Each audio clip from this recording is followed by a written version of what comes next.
Sveiki visi, esu Rokas iš Play Business. Šiandien jums pristatysiu mūsų finansų analitikos demo ataskaitą. Tai kalbėsime šiandien apie įmonių pelningumą.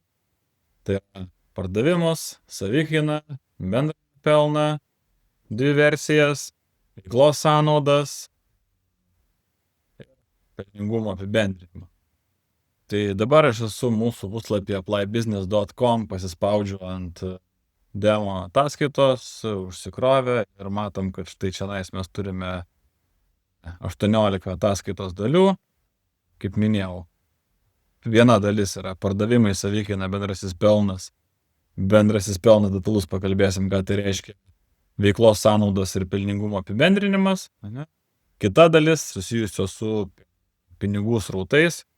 Tai pinigų srautų pati ataskaita, balansas, apyvartumai, kurie parodo, dėl ko pas jūs pinigų kiekis didėja arba mažėja, ir po to visos detalės, į kurias reikėtų pasigilinti. Ten tikrai galėsite rasti atsakymus, kodėl, tarkime, pas jūs pinigų kiekis didėja arba mažėja. Tai tarkime, jeigu sandėlys išauga, įtaka pinigų kiekiui galėjo būti neigiama. Taip pat ten turime išankstiniai apmokėjimai tiekėjams, gauti išankstinio apmokėjimo, detalizacijos pirkėjų skolos tiekėjams, avansų dengimo kontrolę, ir turime biudžetus. Tai šiandien apžvelgsime pelningumo dalį. Pradėkime nuo pardavimo analizės. Pradėsiu nuo pačios ataskaitos struktūros, kas reiškia. Matom nemažai skirtingų grafikų.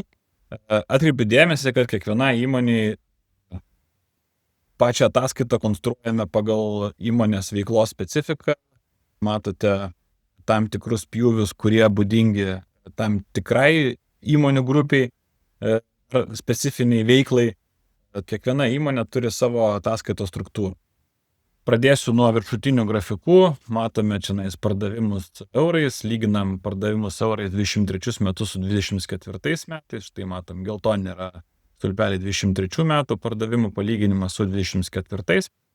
Sekantis grafikas yra sukaupti pardavimai nuo metų pradžios.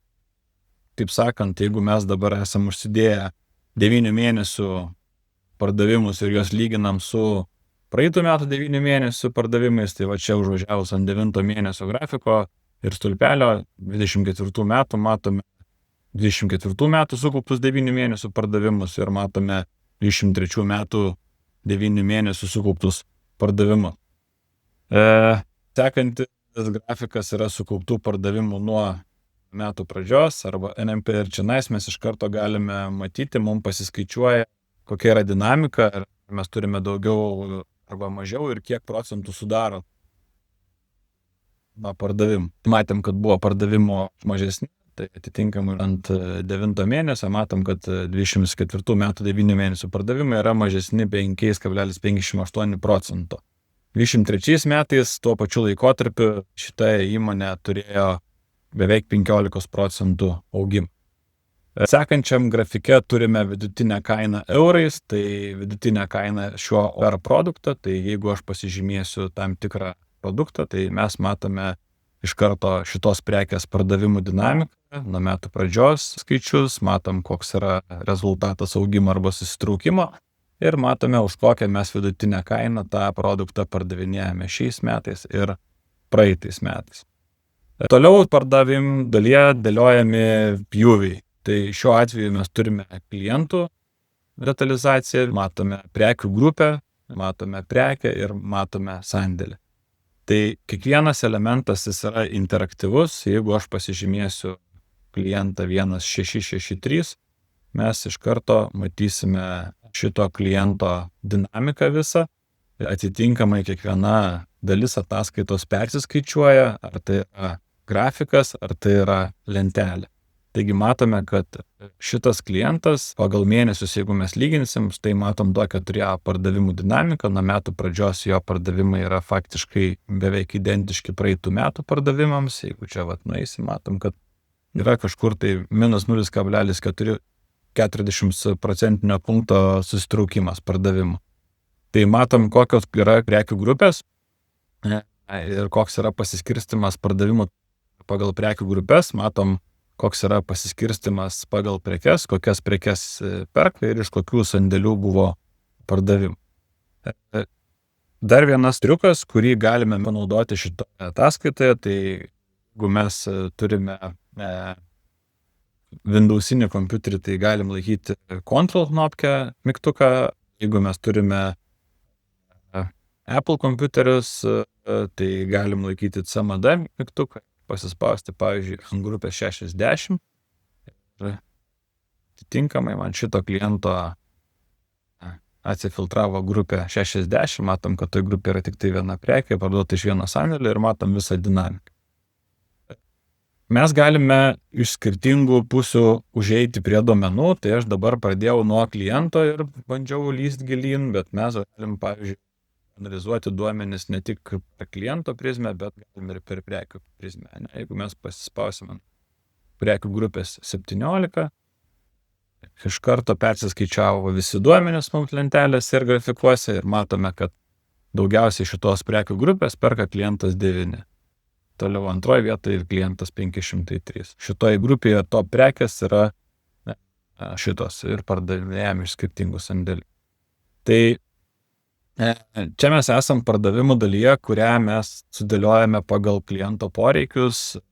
Čia demo ataskaita, jinai neatspindi tos struktūros, kuri galėtų būti jūsų atveju, bet kiekvienam klientui mes sudėliojame pardavimų ataskaitos langą pagal tuos pjūvius, kokius jie turi savo buhalteriniai sistemoje ir kokius jie yra užregistravę. Tai pardavimai gali būti ir pagal vadybininką, ir gali būti pagal prekybos taškus detalizuoti, gali būti dar tos prekių grupės turėti savo požymius, rūšis, padalinius ir taip toliau.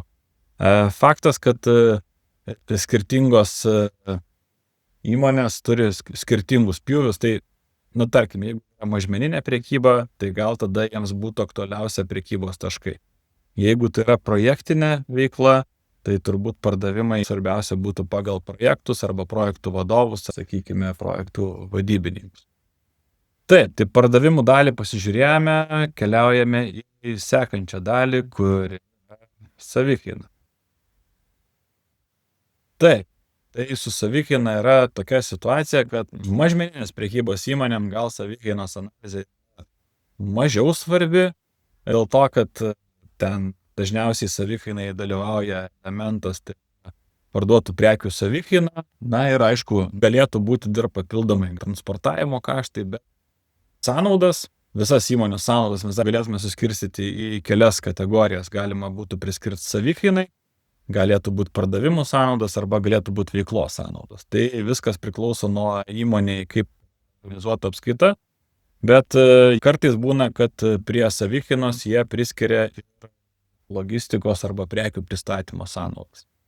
Tai tada gal ir yra aktualu pasižiūrėti, arba jeigu yra įmonė, kur yra ne tik pardavimo padalinys, bet servizo padalinys, kuris remontuoja kažkokias tai prekes arba po garantinį taiko tarnavimą arba servizą teikia, tarkim, žolės traktorium. Tai savikainoje atsiranda tada atitinkamos eilutės. Parduotos produkcijos pardavimų savikaina, tai čia kaip aš minėjau, jinai ateina iš to, kad jūs prekes užpajamuojate, po to jas parduodate ir čia automatiškai sukrenta.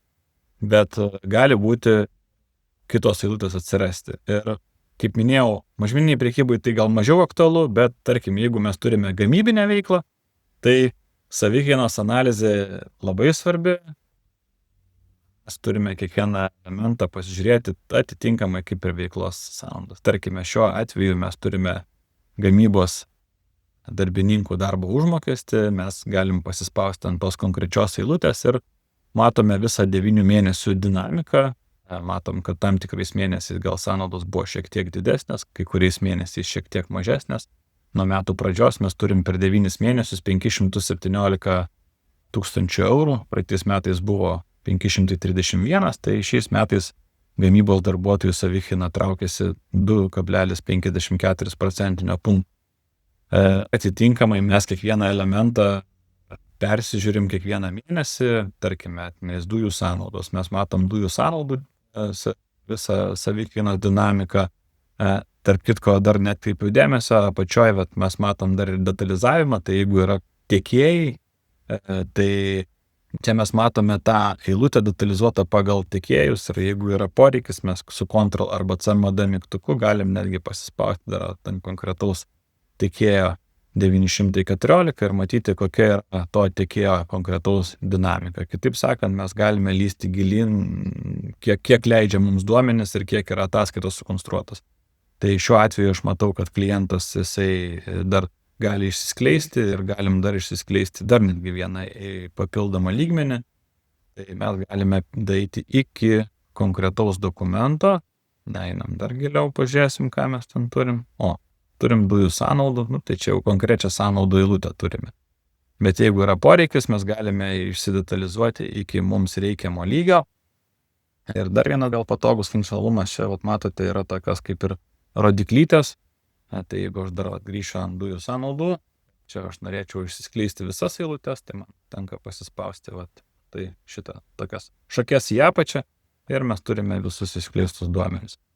Tam tikros programos turi netgi nuorodas į dokumentus, tai ką tai reiškia? Tai reiškia, kad jeigu aš išsiskleidžiu iki sąskaitos konkretaus numerio, tai paspaudęs ant tos sąskaitos numerio, man kitam lange greičiausiai atsidarys jau konkretus dokumentas, jeigu man jau čia reikia kažkokią tai sąnaudų kontrolę vykdyti arba labai detaliai pasižiūrėti, ką mes tenais pirkom. Nes kartais būna tokia situacija, konsultuojant klientus, kad žiūrim, sako, nežinau, ką aš čia pirkau, nebeprisimenam, daug labai operacijų, pasispaudžiam, tada atsidaro, kartu aišku, pirkom tą ir tą. Tai šioje situacijoje irgi mes turim kiekvienos eilutės dinamiką, kai mes analizuojame finansinius duomenis, tai vienas iš tokių svarbiausių elementų, jeigu jūs ją kontroliuojate ir prižiūrite ir stengiatės, kad gamybos procesas būtų maksimaliai optimalus, tai natūralu, kad savikainos peržiūra ir priežiūra yra labai svarbus elementas.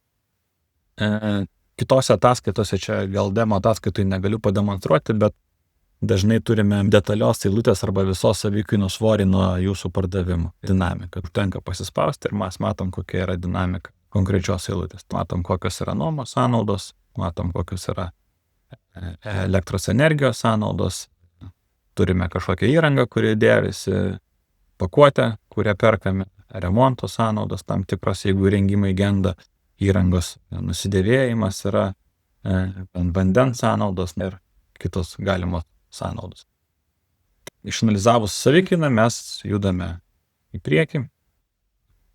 Kartą atkreipiu dėmesį, kad mūsų demo ataskaitai stengiamės pateikti skirtingus duomenis, tai jeigu mes pardavimus matėm, kurie yra labiau susiję gal su prekiam, tai savikainą mes matėm pavyzdį, kuris labiau atspindi gamybos įmonių savikainos ataskaitą. Bet aišku, kaip minėjau, kiekviena ataskaita jinai formuojama pagal įmonės turimus duomenis ir ten visa specifika ir pjūviai sudėliojami pagal jų poreikį. Taip, atkeliavom iki bendrojo pelno. Ir bendrasis pelnas pas mus gali turėti dvi atskiras ataskaitas. Viena ataskaita yra bendrasis pelnas iš DK, tai yra didžiosios knygos duomenų, o kita ataskaita bendrasis pelnas detalus. Kuom šitos ataskaitos skiriasi? Pirma ataskaita jinai yra sudaryta iš didžiosios knygos duomenų, tai jinai visą laiką tiksli, sutampa su įmonės didžiosios knygos duomenimis, o bendrasis pelnas detalus, tai ataskaita, kuri jau labai detali pagal jūsų programoje buhalterinėje suformuotas detalias operacijas ir jinai gali skirtis nuo didžiosios knygos dėl to, kad, tarkime, tam tikri įrašai, kurie yra fiksuojami didžioji knygoje, jų nėra detaliuose operacijose ir dėl to skaičiai skiriasi ir detalumo lygmuo didžioji knygoje ribotas. Tai pradžiai pasižiūrėkime bendrasis pelnas didžioji knyga. Taip, tai mes matome vėlgi bendrasis pelnas eurais pamėnesiui, bendrasis pelnas eurais sukauptas, tai matome, koks yra rezultatas. Jeigu analizuotume dabar 9 mėnesį, užvažiavus ant 9 mėnesio, dar čia toks tooltipas vadinamas iššoka, matom 9 mėnuo, 24 metai, bendrasis pelnas yra 229 tūkstančiai, beveik 230 tūkstančių. Praėjusių metų bendrasis pelnas tą patį mėnesį buvo didesnis, 248 tūkstančiai ir jeigu mes lyginsim 9 mėnesį su praeitų metų 9 mėnesių, tai jisai yra silpnesnis 7%, bet Jeigu mes lyginsim mėnesį su mėnesiu, su 8 mėnesiu, tai jis aišku yra žymiai geresnis. Nuo metų pradžios mes turime rezultatą 3% geresnį, tą patį indikuoja mums ir grafikas, kuris parodo augimą nuo metų pradžios. Ir čionais mes detalizuojame tuos pjūvius, kuriuos galime detalizuoti iš didžiosios knygos. Toliau. Turime klientą, klientinį pjūvį ir iškart pasiskaičiuojame bendrojo pelno maržą.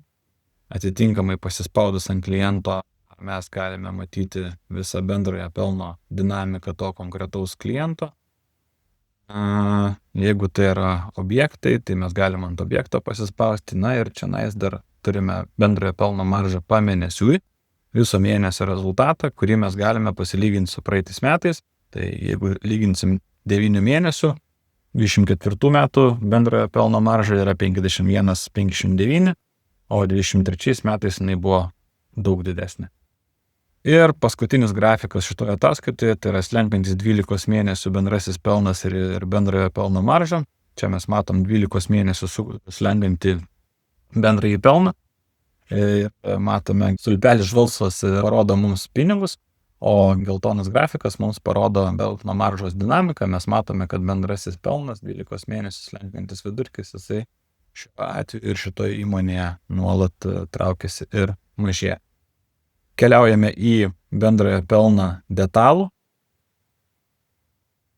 Taip, tai irgi matome bendrąjį pelną eurais detalų pagal mėnesius, nuo metų pradžios sukaupta bendrojo pelno marža. Čia aišku yra pateiktas šiek tiek kitas vėlgi pavyzdys, nes matom iš skaičių, kad jie šiek tiek skiriasi. Ir čia mes jau galime matyti visą bendrąjį pelną pagal klientus ir atitinkamai pasispaudęs ant konkretaus kliento matysiu, koks yra bendrasis pelnas eurais kiekvieną mėnesį lyginant su praeitais metais, nuo metų pradžios. Matysiu bendrąją pelno maržą kiekvieną mėnesį pagal tą klientą ir aš matysiu netgi visą bendrąjį pelną pagal prekes. Konkrečiai, jeigu mes paimsime šito kliento, tai reiškia, kad va šitą konkrečią prekę 9680 pardaviau 65 000 ir bendrojo pelno marža 57%. Taip pat matom detalizavimą pagal prekių grupės, pagal padalinį, sandėlį ir panašiai. Tai ir atitinkamai, jeigu mes nueinam ant konkrečios prekės, pasiimkim šitą prekę, mes matome, kokie klientai su kokia bendrojo pelno marža perka šitą konkretų produktą.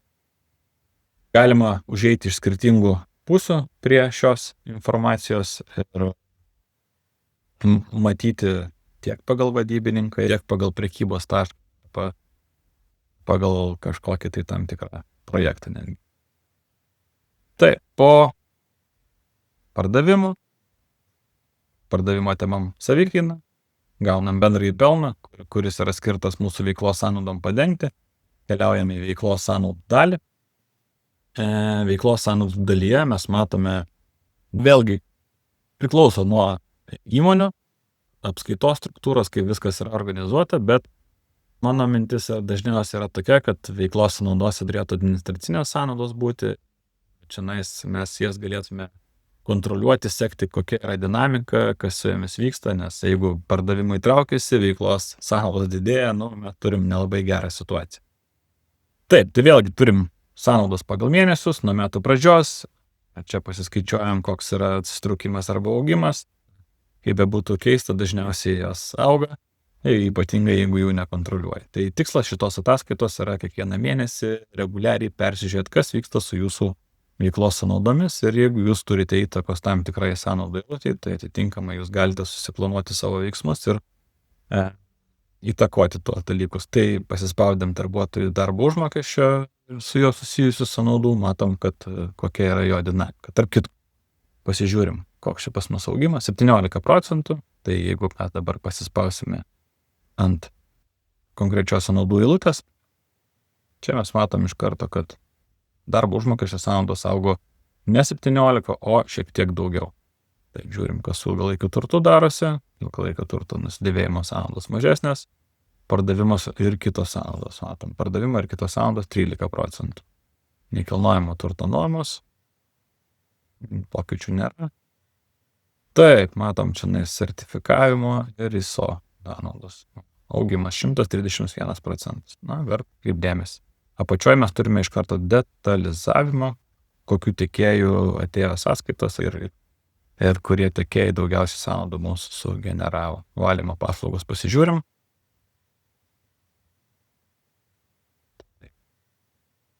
Irgi šiek tiek didesnis.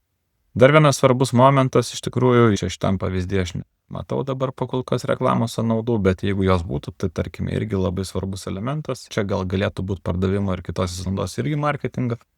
Tai čia dar matome, kad aišku, jo turim suminius duomenis pagal tiekėją, turim pagal objektą, jeigu jis yra. Ir matom čia dar tokią veiklos sąnaudų ir jų palyginimą su pardavimus.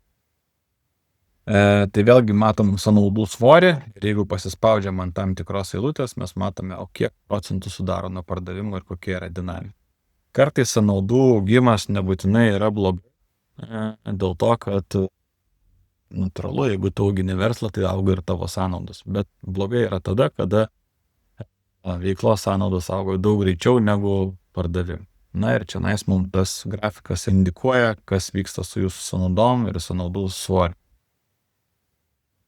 Jeigu sąnaudų svoris mažėja, tai yra gera tendencija, nepaisant to, kad gal pačios sąnaudos ir padidėja. Ypatingai su marketingu būna dažna situacija, kada marketingui vis išleidžia įmonė daugiau pinigų, bet pardavimai dėja traukiasi. Tai man indikuoja dažniausiai, kad kažkas negerai su pačiais marketinginiais veiksmais.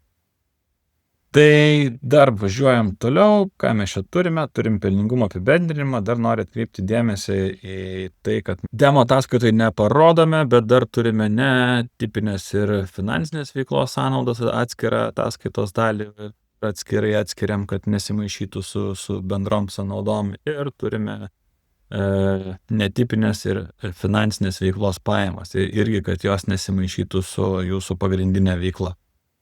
Ir taip, veiklos sąnaudos, tai keliaujame į pelningumo apibendrinimą ir atėjus į pelningumą mes visas tas detalės, kurias mes aptariam, mes po to turime jau mūsų tą galutinį rezultatą. Čia matom EBITDA pelningumą, iš karto pas mus pasiskaičiuoja EBITDA pelningumas pagal metus ir mėnesius, tai čia pas mus grafikas yra interaktyvus, tai jeigu mes norime kažkokį tai elementą pažiūrėti, pavyzdžiui, pelną iki mokesčių, EBITDA pelningumo pelną iki mokesčių. Tai pasispaudus pelną iki mokesčių, mes matom, kad mums viskas pasikeitė. Jeigu įmonės EBITDA buvo teigiama didžiąją mėnesių dalį ir mes turėjome teigiamą rezultatą per 9 mėnesius, tai pasispaudus ant pelną iki mokesčių, mes matome, kad skirtumas tikrai didelis, mes matome, kad įmonė veikia nuostolingai ir matom visą čia detalizaciją. Taip pat, kai aš žymiu arba atžymiu, keičiasi mano grafikai, matom, kad slenkantis 12 mėnesių EBITDA, tai čia parodo jūsų pelningumo tendenciją, į kurią pusę įmonė jūsų juda. Na ir matome čia 12 mėnesių slenkantį pelningumą arba EBITDA, tą, ką jūs pasižymėsite, ir matote procentą pelningumą nuo pardavimų. Taip pat, jeigu įmonė yra padaliniai, gal galima dar iššifruoti pelno centrai, kurie turi savo pajamas, sąnaudas, štai aš paspausiu ant padalinio numeris 4. Čia atitinkamai man toj persiskaičiuos duomenis. Matome, kad šito padalinio konkretaus pardavimai buvo štai tokie, savikaina tokia, bendrasis pelnas štai toks. Turėjo veiklos sąnaudų tam tikrų ir turime mes tam tikrą EBITDA. Tai jeigu tai yra prekybos taškas, gali būti pelno centras, gali būti vadybininkas pelno centras, gali būti projektas irgi pelno centras, kuris gali turėti savo pardavimus, savikainą, to gausim bendrai pelną, veiklos sąnaudos, gali netgi turėti kažkokias netipinės arba finansinės veiklos sąnaudos, tarkim, koks tai ten palūkanos, tarkim, transporto įmonėse tai aktualus dalykas, nes turtas yra lizinguojamas ir dažniausiai mokamos palūkanos ir jie patiria finansinės veiklos sąnaudas. Tai čia pelno centrai, kaip minėjau, vadybininkas, prekybos taškas, projektas, tas, kas pas jūs yra versle pelno centras. Kiekviena įmonė išskirtinė tiek savo veikla, tiek struktūrą. Vienas įmonės turi daug skirtingų padalinių arba pelno centrų, kitos įmonės gal to neturi, užsiema tik didmeninę prekybą. Tai kiekvienai įmoniai mes gamindami ataskaitas pritaikome kiekvieną dalį pagal jų veiklos specifiką, atsižvelgiame į jų ataskaitas, kurias jie patys naudoja dabar šiuo metu. Dar keletas svarbių momentų yra tai, kad kuom pats Power BI yra ypatingas ir geras, tai yra tai, kad, tarkim, jeigu mes dabar nueitume į tą pačią pardavimo ataskaitą, mes matome šiandien daug duomenų ir daug skirtingų pjūvių, galim iš skirtingų pusių užeiti prie tam tikrų klausimų. Tai jeigu mes bandytume Excel'yje atkartoti tuos veiksmus, tai jums reikėtų be galo daug ataskaitų išsitraukti. Excel'inės ataskaitos automatiškai neatsinaujina. Atkreipiu dėmesį, kad Power BI ataskaitas, bent jau tie vartotojai, kurie turi Pro licenzijas, gali atnaujinti duomenis per parą iki 8 kartų. Dažniausiai taip nedarome. Dažniausiai pakanka vieną kartą naktį atsinaujinti duomenis tam, kad galėtų vadyba analizuoti duomenis. Aišku, vadovų komandams gal tas kasdienis atnaujinimas nėra aktualus dėl to, kad nebent pardavimus, tu seki pardavimus, bendrai pelną ir tikslus, tai šiuo atveju jiems aktualu rečiau gal stebėti tos duomenis ir užtenka, tarkim, kai buhalterija uždaro mėnesį, tada nueiti ir peržiūrėti visas šitos ataskaitos dalis. Tai apie pelningumo ir pardavimo analizę ir pačią demo ataskaitą šiam kartui tiek. Kitą kartą būtinai grįšime prie kitos labai svarbios dalies, tai yra pinigų srautai. Pakalbėsime, kodėl pelno yra, o pinigų nėra. Ir analizuosim priežastis, pasižiūrėsim, kaip tą visą procesą kontroliuoti, kad jūs galėtumėte turėti ne tik pelningumą, bet dar ir galėtumėte turėti panašų padidėjimą savo sąskaitoj, o jeigu yra poreikis, gal net išsimokėti dividendus, nes dažna problema yra pelno įmonėse, o pinigų nėra. Tai ačiū visiems už dėmesį. Susitiksim kitose video. Jeigu patiko mano video, tai paspauskit like, pasidalinkit su kolegomis ir iki kitų kartų. Sėkmės.